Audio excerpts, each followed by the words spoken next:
So Nevada Equal Rights Commission, the major takeaway from the new statutes involving the Nevada Equal Rights Commission is that unfortunately it has teeth now. So for the longest time, up until now, the Nevada Equal Rights Commission had very limited authority, right? If you got a charge of discrimination from NERC or the EEOC, right? EEOC saying, federal, NERC, state.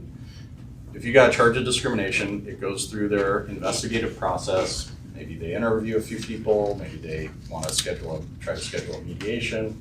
But at the end of the day, all they could do was either make a determination that there was discrimination, or decide that they don't have enough evidence to support a claim for discrimination, and then they close the case and the person gets what's called a right to sue letter, and then they can go file a lawsuit.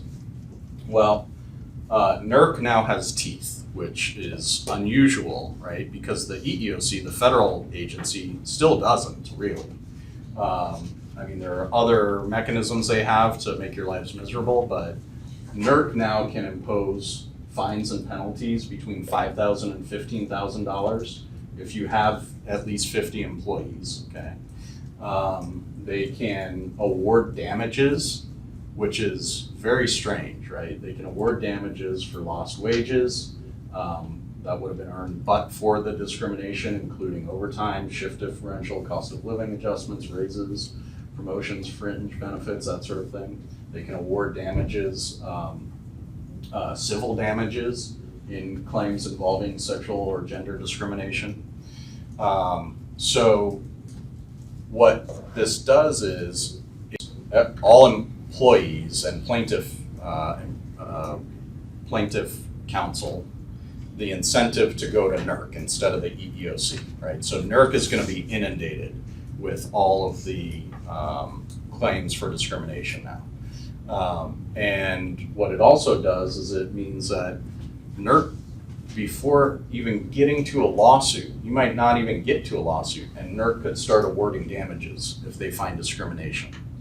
That's a scary thought, actually. And I wouldn't be surprised if this gets challenged at some level. I mean, administrative agencies in general, and Charles and I were chatting about this earlier, do have the ability to award damages in certain circumstances, but I still think there may be some sort of due process issue depending on how NERC goes about deciding, okay, this is a valid charge of discrimination, we're going to award damages on it, right?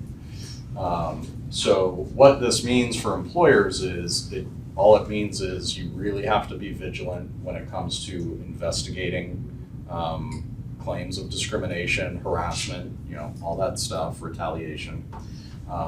Have to have good documentation to support your decision-making as an employer.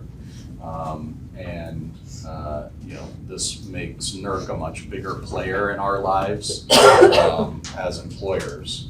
And so, it's going to be all that more important to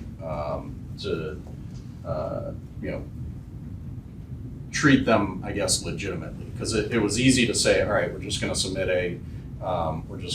a position statement. 6 months, a year, 2 years later, we'll get a response that says we didn't find any discrimination. I think that's going to be less likely going forward. Now this kicks in January 1, 2020. What I imagine we'll see is a ramp up of hiring at NERC between now and then, because I'm sure they're just going to get a whole slew of new claims that otherwise would have gone to the EEOC. Any questions on this one? Yeah, it doesn't change anything as far as your lives go. It just is a big reminder, you got to be real vigilant and detail oriented when it comes to claims of discrimination, harassment, and retaliation. Do a thorough investigation, document it well, and have good support for your side. All right.